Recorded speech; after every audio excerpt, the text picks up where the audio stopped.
1925 թվականին Ստամբուլի Emek Սինեմա-հոլ կինոթատրոնում անցկացվեց Թուրքիայում առաջին գեղեցկության մրցույթը, որը մեծ աղմուկ բարձրացրեց թուրք պահպանողականների շրջանակներում։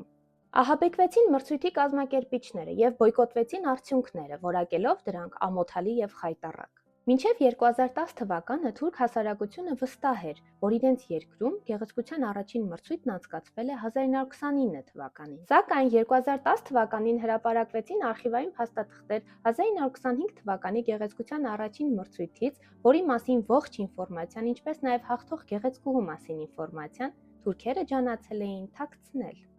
Բանն այն է, որ 1925 թվականին Թուրքիայում անցկացված գեղեցկության առաջին մրցույթի բացարձակ հաղթողն էր Արաքսի Չեթինյանը։ 1929 թվականին ըստ թուրքերի իբր առաջին պաշտոնական մրցույթին Արաքսին զբաղեցրեց միայն 3-րդ տեղը, և դրանից հետո նրա մասին ինֆորմացիան պարզապես ընդհատվում է։ Նկարում Թուրքիայում անցկացված գեղեցկության առաջին մրցույթի հաղթողն է Արաքսի Չեթինյանը։